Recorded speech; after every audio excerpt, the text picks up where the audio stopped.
저번에 넷제로에 대해서 한번 설명해 드린 적이 있었었죠. 그때 탄소가 새로운 무역 장벽이 될 것이라고 말씀드렸었는데 이게 현실화될 가능성이 높아졌습니다. 이유는 2023년까지 탄소세를 도입하겠다고 밝혔기 때문인데요. 이에 러시아는 보호주의다, 그리고 신무역 장벽이다라며 강도 높은 비판을 최근에 했습니다. 주민 ESG, 오늘은 탄소세에 대해 알아보겠습니다.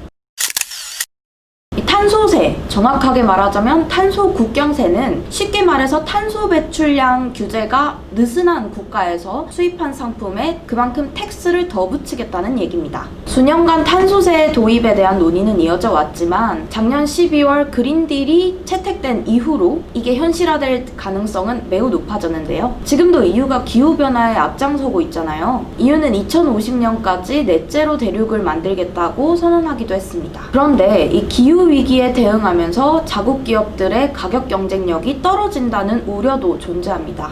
이 탄소 배출량을 줄이려면 그만큼 투자를 해야 하는데 이 투자를 하는 데 있어서 부담이 커지는 거죠. 반면에 탄소 배출을 줄이는 노력을 하지 않는 국가들의 상품은요, 가격 경쟁력이 더 높아질 수밖에 없겠죠. 그래서 탄소세를 부과한다는 겁니다. 덩달아 이 탄소세는 다른 나라들에게 탄소 배출을 줄이라고 압박할 수 있는 카드로도 작용할 수 있겠죠. 유럽연합 집행위원회 의장인 본데어 라이엔은 지난 1월 다보스 포럼에서 탄소세는 기후 문제일 뿐만 아니라 공정성 문제이기도 하다고 말한 바 있습니다. 이 EU 입장에서는 자국 기업도 보호하고 다른 국가에게 탄소 배출을 줄이라는 파워를 부릴 수 있는, 어떻게 보면 일석이조의 카드가 이 탄소세인 겁니다.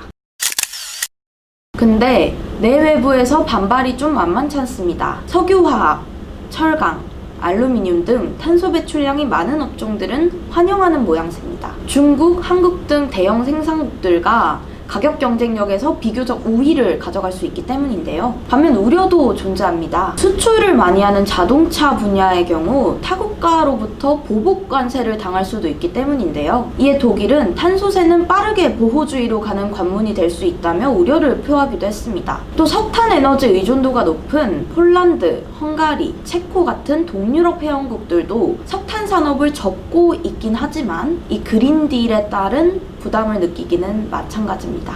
브라질, 인도네시아, 말레이시아 같은 개발도상국들은 아주 크게 반발을 하고 있는데요. 개발도상국들은 새로운 식민주의다, 탄소 배출의 부담을 신흥국에게 떠넘긴다 라며 강도 높은 비판을 했습니다. 전 세계에서 탄소 배출량이 많은 국가들도 반발을 하고 있어요.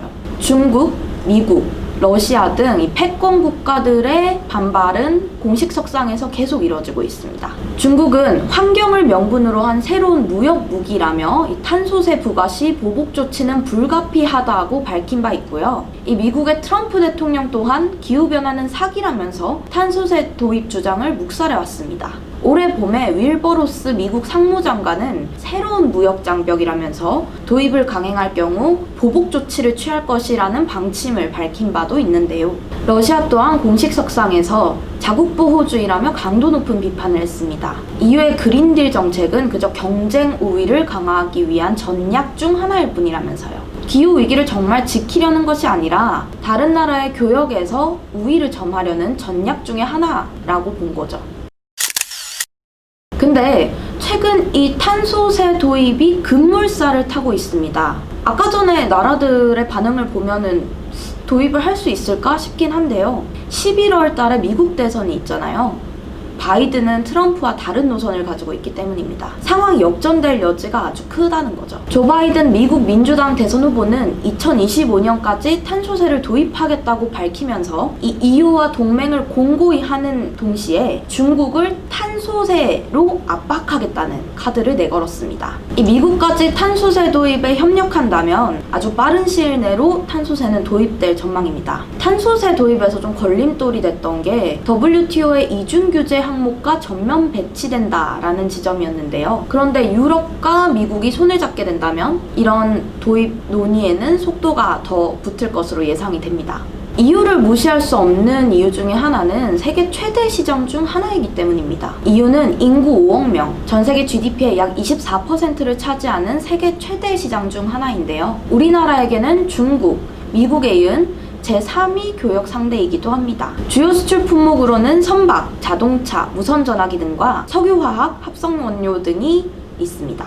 이 탄소세가 도입된다면 생산 비용과 수출 비용이 이중으로 부담이 되면서 국내 기업들에게 끼치는 영향도 만만치 않을 것으로 예상됩니다. 또 국내에 분리할 수밖에 없는 이유가요. 한국은 OECD 국가 중 캐나다, 네덜란드와 더불어서 탄소 순수출국으로 분류되고 있고요. 또 무역 의존도도 아주 높기 때문입니다. 힘 있는 국가들은 본인들에게 주어질 과세에 대해서 한마디씩이라도 하지만 우리나라는 어떨까요? 결국 세계 정세를 따라갈 수밖에 없겠죠.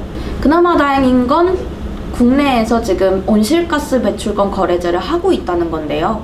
이 말도 많고 탈도 많지만 국내에서 이게 이제 EU에게 정상 참작이 될 수 있는 이유 중에 하나인 거죠. 탄소세, 어찌 이중 삼중고가 될 가능성이 높지만 지금부터라도 신경을 쓰시지 않으면 나중에 세금 폭탄을 맞으실 수도 있습니다. 그리고 선제적 대응과 정부의 서포트가 꼭 필요한 사안입니다. 우리 정부가 어떻게 탄소세에 대해서 반응할지 좀 지켜봐야 될 일입니다.